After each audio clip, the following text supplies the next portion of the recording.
अप्राकृत श्रीधामे सच्चिदानंद घन सर्वजीवेर मूलाधार लीला पुरुषोत्तम भगवान लीला केतन भगवान श्री श्री कृष्णचंद्रेर अमृत जीवनी लीला अष्टकालोचित नित्य सरल लीलाय श्रीमद् भागवतीय अमृत धाराय महाजनगत सपंथाय श्री भगवानेर अमृत लीला स्मरणकारी ध्यानकारी आस्वादनकारी श्री भगवानेर श्रीचरणेर ऐकान्तिक चित्त समग्र सारग्राही सज्जन साधुगुरु वैष्णव भक्तमंडलीगण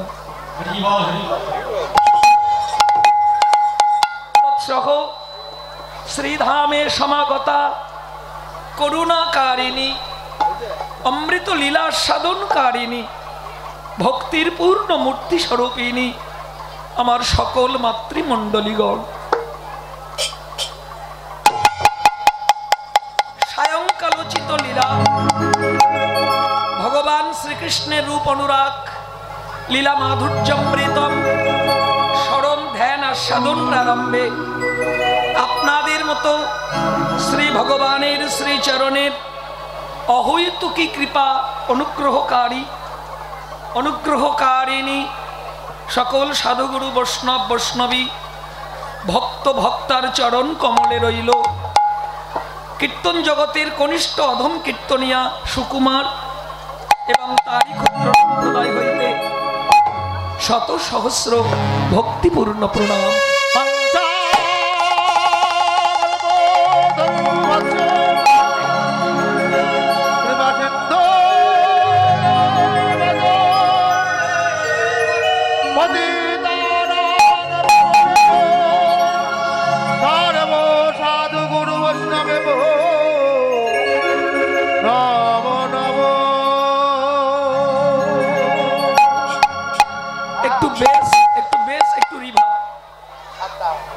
हरे कृष्ण सदी भक्तमंडली बाबारा भक्तिमती मायेरा आमादेर बर्तमान लीला टन बेड़े जाच्छे बेस बाड़ाते हबे बर्तमान लीला स्मरणेर विषय भगवान श्रीकृष्णेर रूप वर्णना किन्तु आमरा जेहेतु कलिजुगेर मानुष आमरा कलिजुगेर भक्तगण ताई ना बाबा ताई कलिजुग त्राता कलिजुग कलुष नाशनकारी कलिजुग पावन अवतारी कलिजुगेर कलिजीवेर सर्व दुख ज्वाला निवारणकारी अति पावन भगवान श्री श्री कृष्ण चैतन्य महाप्रभुर अप्राकृत लीला गौर महाप्रभु गौरांग महाप्रभुर अप्राकृत रूप महाजनी पदावलीर माध्यमे आस्वादन करते करते चलुन আমরা বৃন্দাবনের পথযাত্রা শুরু করি। নিতাই গৌর বন্দে হরি হরি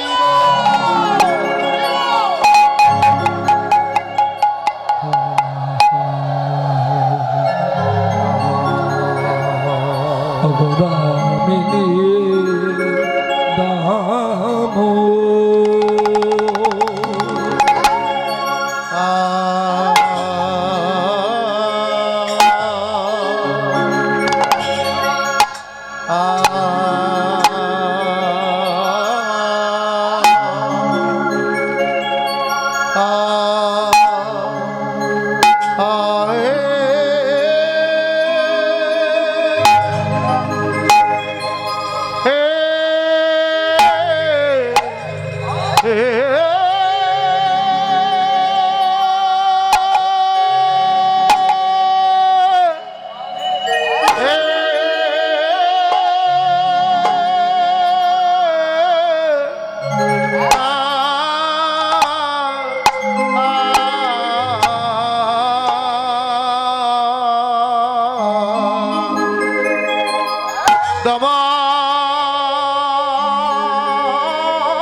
সন্ধ্যাকাল লীলা স্মরণ রূপানুরাগ, স্থান ভাগ্যবতী সুরধনী গঙ্গা নদীর তীর।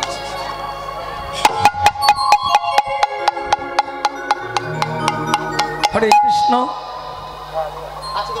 হ্যাঁ হ্যাঁ, সুধী ভক্তমণ্ডলী, ভক্তিমতী মায়েরা,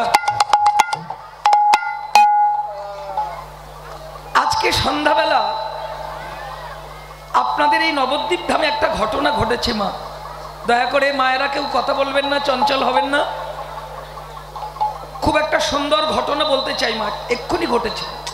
হ্যাঁ, ঘটনাটা কি জানেন? আস্তে আস্তে আমা, আজকে আপনাদের এই নবদ্বীপে একজন নদিয়া রমণী জল ভরবে বলে কলসি কাকে নিয়ে ওই গঙ্গায় গিয়েছিল জল ভরার জন্য, গঙ্গা নদীতে। এখন জল ভরতে যেয়ে বলা যায় একটা দুর্ঘটনা ঘটে গেছে। মায়েরা, একটা দুর্ঘটনা ঘটেছে এখানে, আপনারা জানেন? জানেন না? আচ্ছা আমি বলছি, কথা বলবেন না, মন দিয়ে শোনো। কি হয়েছে জানেন মা? নদিয়া নাগরী জল ভরতে গিয়েছিল কোথায়? শূন্য কলসি কাকে নিয়ে? গঙ্গায়। কিন্তু জল ভরতে যেয়ে ওই নাগরী কলসি নিয়ে যমুনার জলে নামলে। যমুনার জলে নেমে শূন্য কলসিতে জল ভরলে। জল ভরে কলসি কক্ষে ধরে, মানে কাকে নিয়ে, গঙ্গা নদীর তীর ধরে ঘরে ফিরবার কালে ওই নদিয়া নাগরী তার ভরা কলসির জল ফেলতে ফেলতে ঘরে ফিরে।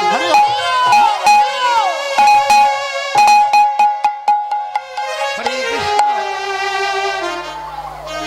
আস্তে আস্তে আমা, আপনাদের বাড়িতে কলসি আছে? এই যে গল্প করে মা, কলসি আছে মা? আছে। আপনাদের আছে? আচ্ছা, কলসিতে মাঝে মাঝে জল ভরেন?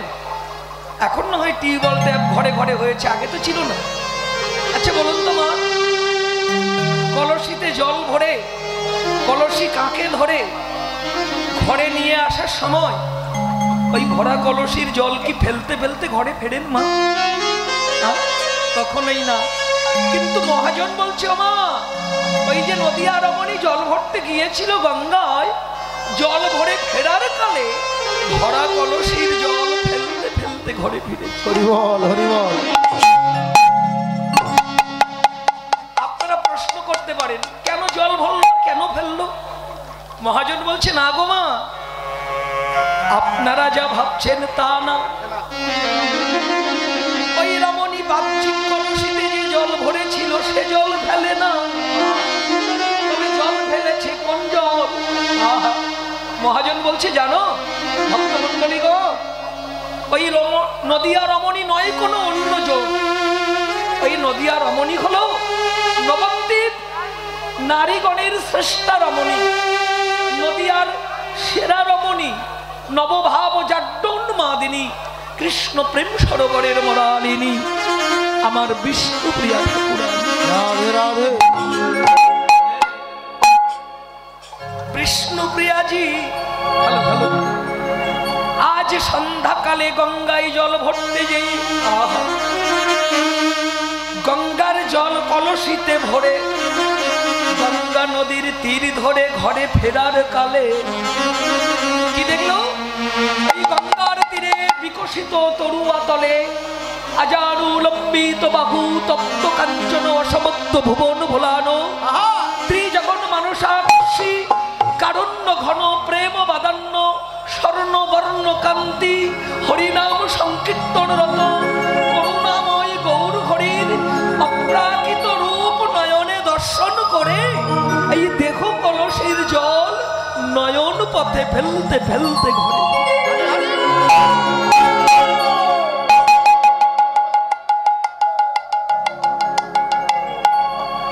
এমন সোনার গৌর রূপে যায়, সোনার গৌর রূপে যার নয়ন পড়ে যায়, বলো সেই জনার কি দেহ কলসির জল ধরে রাখা সম্ভব? আমা বিষ্ণুপ্রিয়াজি ঘরে ফিরে গৌরূপের মাধুর্য সহিতে না পেরে মরমিয়া কাঞ্চনাকে ডাকলেন, কাঞ্চনা, ও কাঞ্চনা। ওরে মরমিয়া রে, মরমিয়া রে, একবার আমার কাছে আয়, আমি যে সইতে পারছি না রে। কাঞ্চনা ছুটে এসেছে।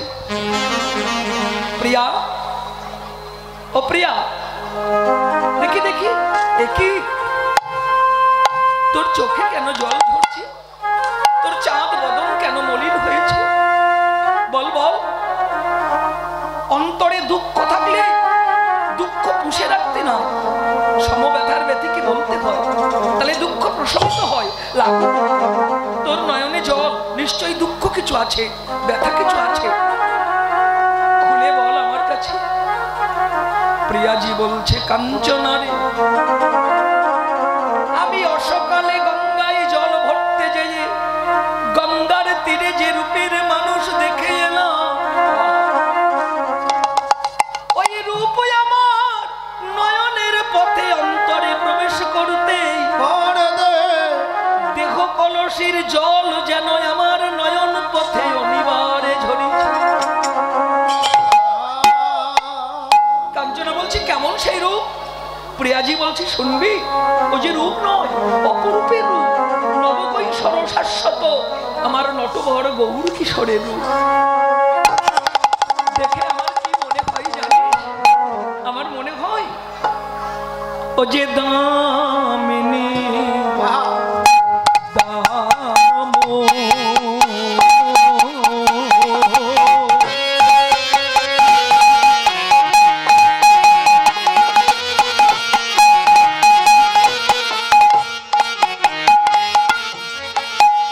দমন রুচি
রূপের মাধুরী দেখে আমার মন প্রাণ উচ্চাটন করে।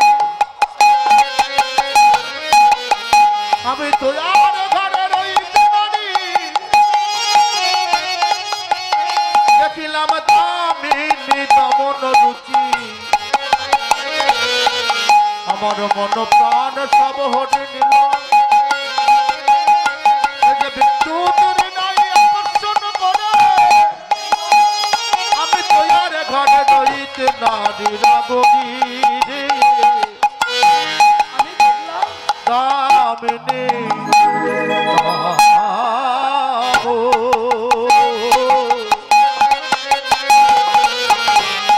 দমন রুচি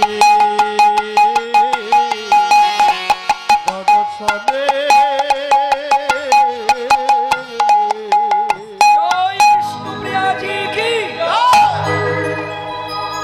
সদী ভক্তমণ্ডলী, বাবারা, আমার মায়েরা, ভগবান গৌর হরি আর ভগবান কৃষ্ণের রূপ বর্ণনা।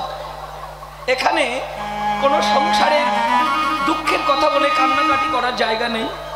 আমিও মহাজনী পদ আর তার শাস্ত্র ব্যাখ্যা ছাড়া বাইরের আলোচনা করতে চাই না, একটু কৃপা করে আমায় চরণে রাখবেন। খুব কঠিন তো, বুঝতে হবে, তবে ভালো লাগবে। মা নিজেরা কথা বলবেন না, আমাকে চরণে রাখবেন। বিষ্ণুপ্রিয়াজি বলছে, ও যে রূপ নয়, দেখে আমার কি মনে হয়? দামিনী দাম, দামিনী দাম। লোকে বলছে আমি তো বুঝতে না পারলাম। বলছে বুঝবি বুঝবি, শোন আমি বুঝিয়ে বলছি। ওরে দামিনী, দামিনী, দামিনী শব্দের অর্থ কি? বাংলা অভিধান বলছে দামিনী শব্দের অর্থ হলো তড়িৎ, দামিনী শব্দের অর্থ হলো বিজুরি, দামিনী শব্দের অর্থ হলো ক্ষণপ্রভা। আবার বাংলা কথায় দামিনী শব্দের অর্থ হলো বিদ্যুৎ।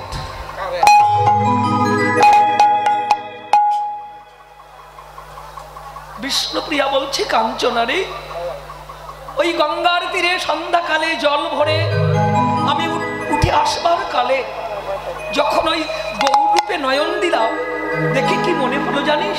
ওই যেন গৌরূপ নয়, মনে হয় আকাশে নবীন মেঘের কোলে বিদ্যুৎ চমকিত হলে ওই বিদ্যুতের যে জ্যোতি সুধা প্রকাশিত হয়, বিদ্যুতের যে জ্যোতি প্রতিফলিত হয়, প্রতিভাত হয়, শোভমান হয়, দৃশ্যমান হয়, আমার মনে হলো ওটা রূপ নয়, মনে হলো বিধাতা পুরুষ নিরজনে বসে গৌরূপ গঠন করবার কালে ওই মেঘের কোটি কোটি বিদ্যুতের নির্যাস নিম্নে নিয়ে বিধাতা যেন গৌরূপ খানি গঠন করে দিয়েছে।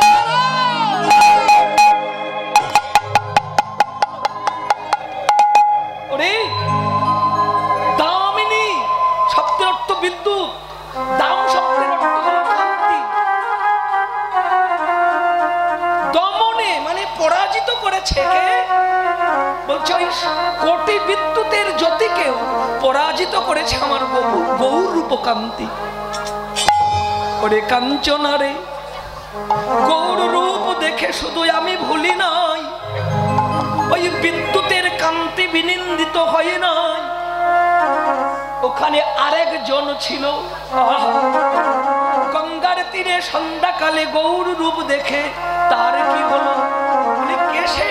তার কি হয়েছে শুনবি? তবে শোন। আহারে দূরে গেল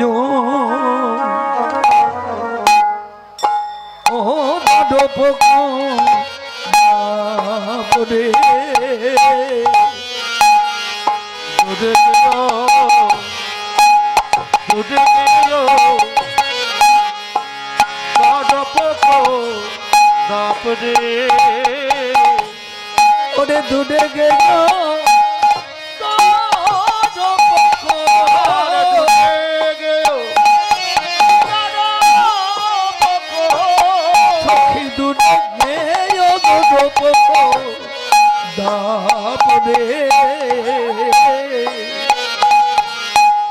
গৌর রূপ দর্শনে আরে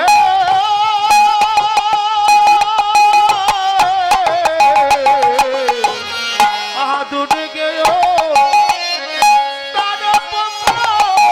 দূরে গেল দাপকো দাপরে, গৌর রূপ দর্শনে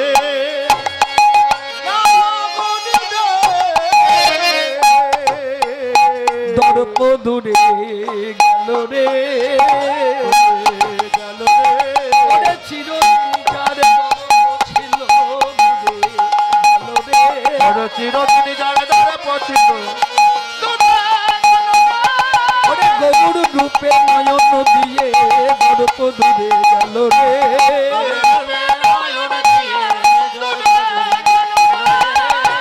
দেখে নাও দেখে নাও দেখে নাও দেখে নাও দেখে নাও দেখে নাও দেখে নাও দেখে নাও, সেই অপরূপ গৌর রূপ দেখে নাও দেখে নাও গৌর রূপ দেখে নাও, সেই তো এসেছে, বিনা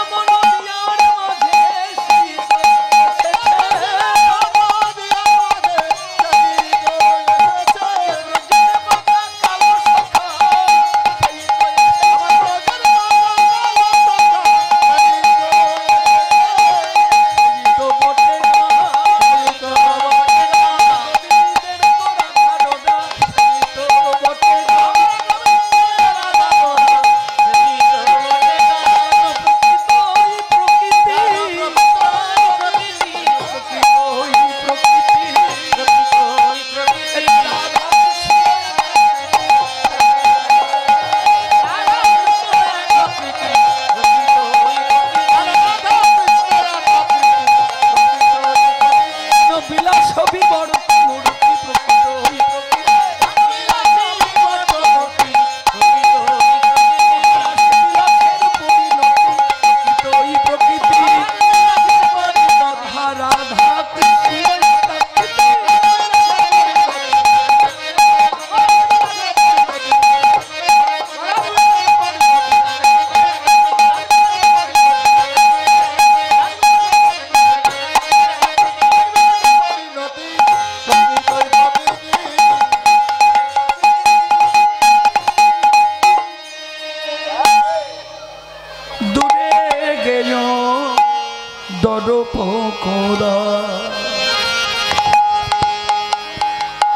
কোথায় যে কিবোর্ড বাজতেছে ঠিক নেই। দূরে গেও দরপকোদা, আস্তে আস্তে।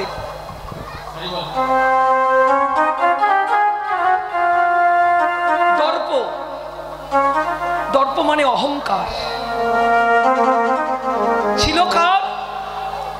বললে এই অহংকার ছিল জন্মের শুরু থেকে। সেই দর্পকারীকে বলল এই কামের অধিষ্ঠাত্র দেবতা মদন দেব। কেন? আস্তে আস্তে মা, এই যে দেখে দেন, দেখে দেন, দেখে দেন। যারা মায়েরা আছেন, আমি বিশেষ করে দেখছি মায়েদের কিন্তু সব থেকে দুঃখের কথা বলতে হয়, মা না বলে পারছি না। বাংলাদেশের এই ৫৮টা জেলাতে আমরা এই বছরই ভক্ত সঙ্গ করছি। এ পর্যন্ত যে দেশে যে প্রান্তেই কীর্তন গাইতে যাই, সাধু সঙ্গে ভক্ত সঙ্গে যাই, বলতে কষ্ট হয় ভক্তির প্রতিমূর্তি স্বরূপিণী মায়েদের চঞ্চলতা বেশি দেখা যায়। কেন বলুন তো মা? আমি বিশেষ করে বলছি, যদি কারণ কীর্তন শোনার ইচ্ছা না থাকে, দয়া করে এখানে বসে গল্প করবেন না, কীর্তনের পরিবেশ চঞ্চল করবেন না।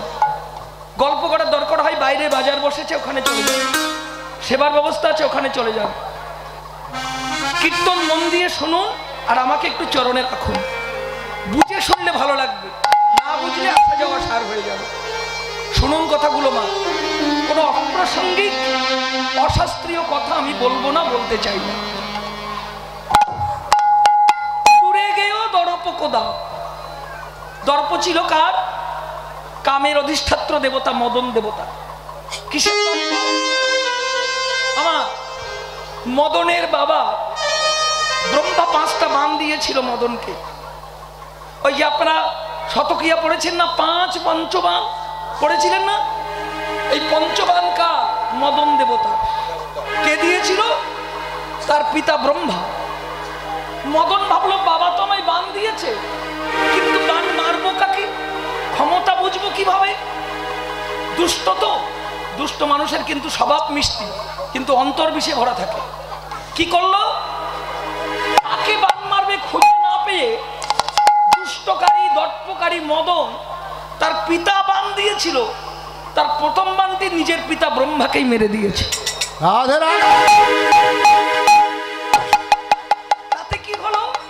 ওই মদনের বানে জর্জরিত হয়ে সৃষ্টিকর্তা ব্রহ্মা, মদনের বাবা, নিজেকে রক্ষা করতে না পেরে নিজের মেয়ে সন্ধ্যা দেবী সতীত্ব নাশ করল। আশ্চর্য হয়ে যাবেন এই মদনের দর্প।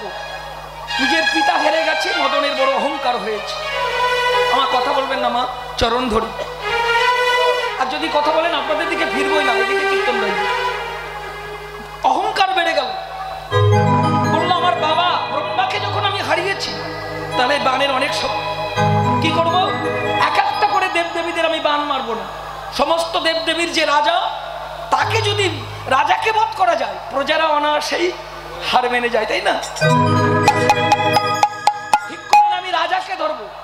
তাহলে দেবদেবীদের রাজাকে মা, দেবতাদের রাজাকে দেবরাজ ইন্দ্র। ইন্দ্র মদন কি করলো? আমি ছোট্ট করে বলছি ঘটনা, কিভাবে মদনের দর্প গৌরূপ দেখে চূর্ণ হয়েছে। আমরা একটু শাস্ত্র ধরে বলতে চাইছি। মদন বান মারল ইন্দ্র দেবতাকে।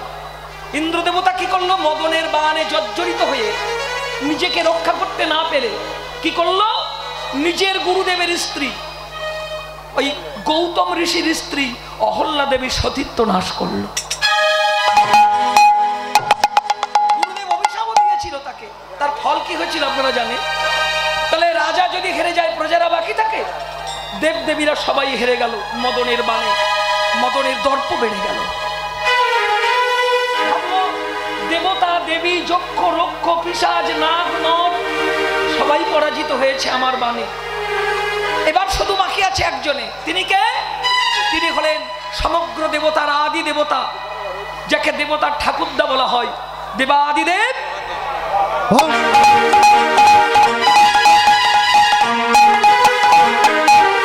মহাদেব, আমি দর্পকারী মদন সমস্ত দেবদেবী নাগ নরকে করেছি পতন। এবার তোমার পালা, তোমায় বান মেরে আমি হব দেবকুলে শ্রেষ্ঠ মদন বীর। আমার অহংকার, অহংকার আমার। মদন মহাদেবকে বান মারবে, মহাদেবের পেছনে পেছনে ঘুরছে, কখন সুযোগ আসবে। শত চেষ্টাতেও পারে না। কেন পারে না? কারণ যিনি হলেন পরম বৈষ্ণব চূড়ামণি মহাদেব। শয়নে স্বপনে জাগরণে যার বদনে শুধু মধুমাখা হরিনাম, দিবানিশি মহাদেব শুধু ভগবানের কাছে প্রার্থনা করে, হে ভগবান, আমি স্বর্গ সুখ চাই না, স্বর্গের রাজভোগ সেবা করতে চাই না, ভালো পোশাক আমি পড়তে চাই না,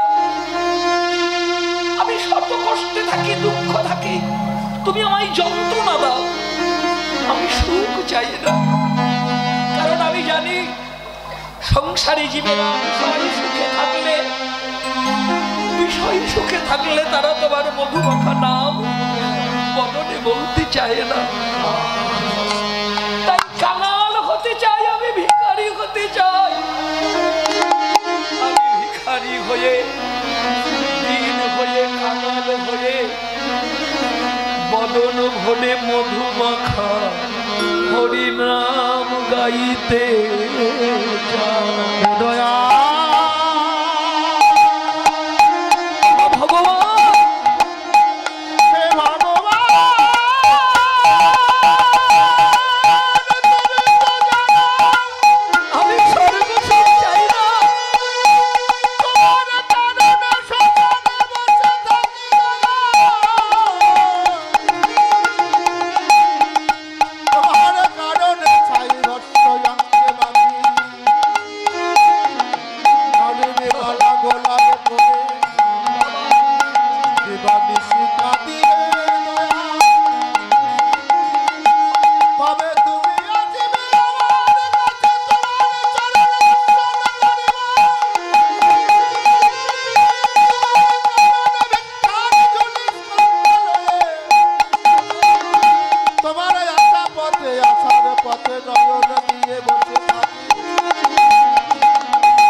সাধু লক্ষণ।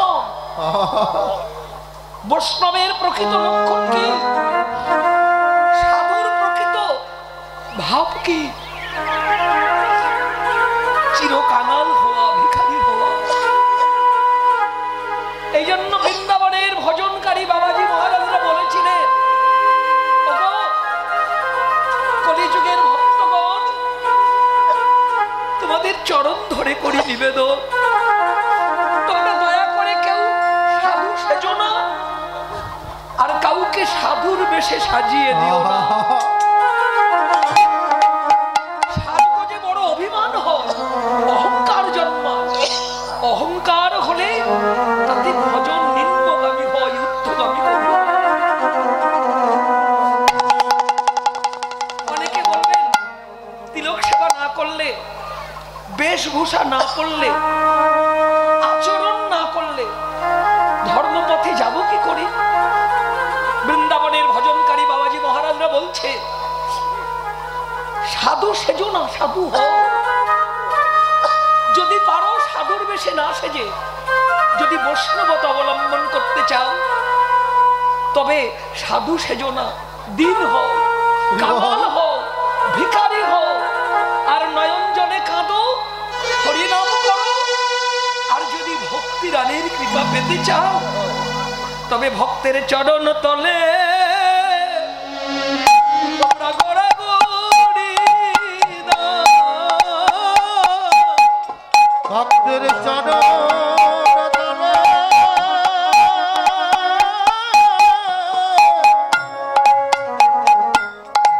ও গো গড়াগড়ি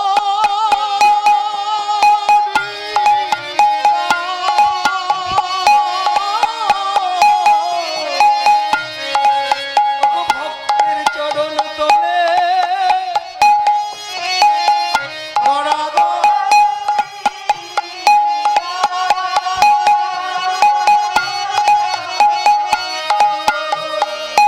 ওগো ভক্ত কৃপা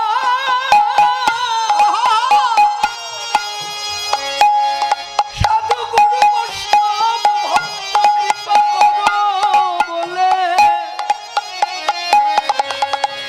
ভক্তের চরণ ধুলা তোমরা গড়াগড়ি দাও। ভগবান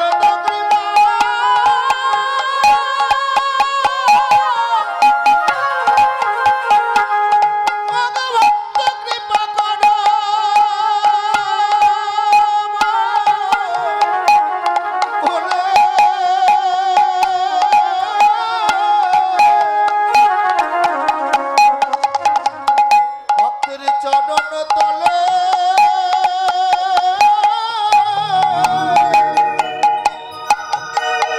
সবাই গড়া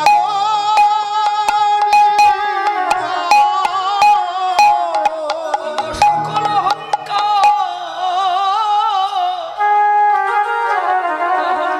তেজ্য করে ভক্তের চরণ ধুলা গড়াগড়ি যাও।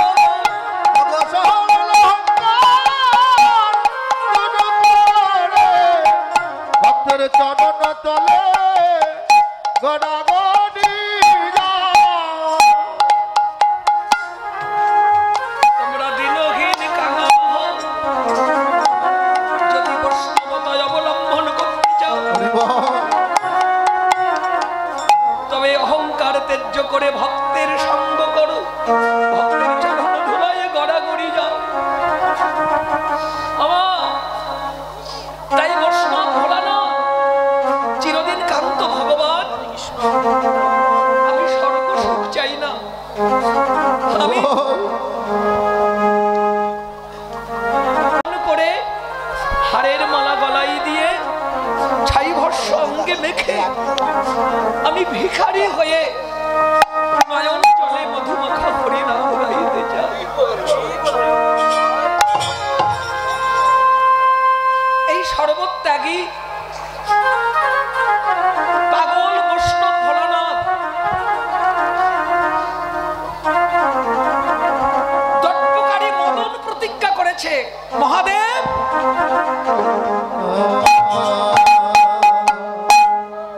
তুমি বৈষ্ণব চূড়ামণি,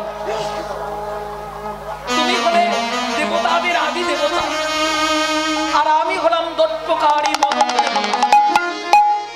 আমার প্রতিজ্ঞা, আমি তোমায় বান মেরে তোমার বৈষ্ণবতা ধ্বংস করে জয় জয় সাধুগুরু বৈষ্ণব বিদ্যানন্দ।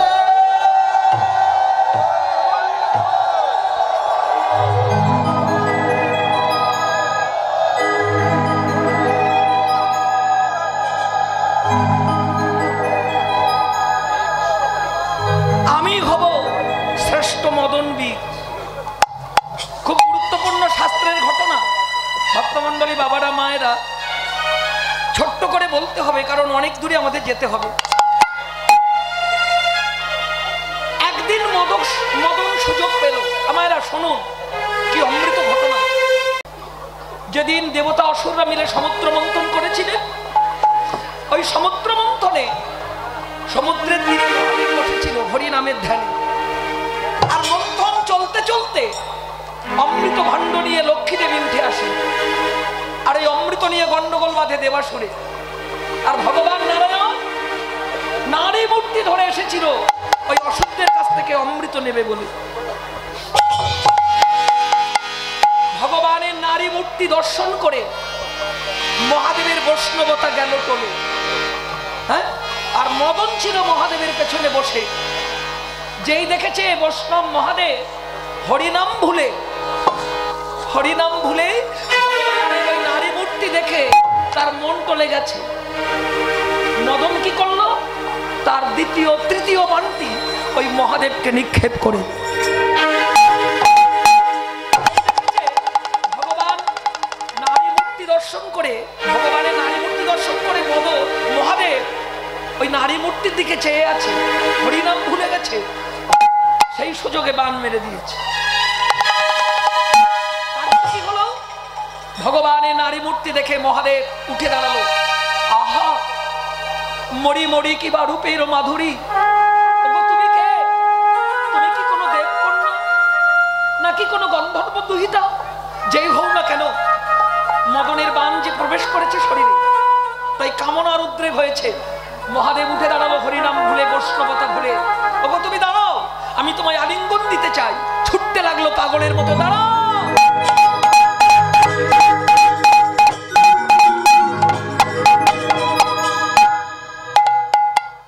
আসলে তো নারী নয়, ভগবানের মায়া। ভগবান যদি ভক্তকে না ধরা দেয়, ভগবানের কি সাধ্য আছে? মহাদেব থমকে দাঁড়ালো। এই যে এখানে কি হচ্ছে? হাসছো কেন তোমরা? কি হয়েছে? হাসছো কেন? তোমাদের দোষ নাই। দেবতা অসুররা নিজে নিজে বলবৎ করছো। ভাই, যে বৈষ্ণব মহাদেবকে দেখে আমরা শ্রদ্ধায় মাথা নিচু করতাম, যার মুখে হরিনাম শুনে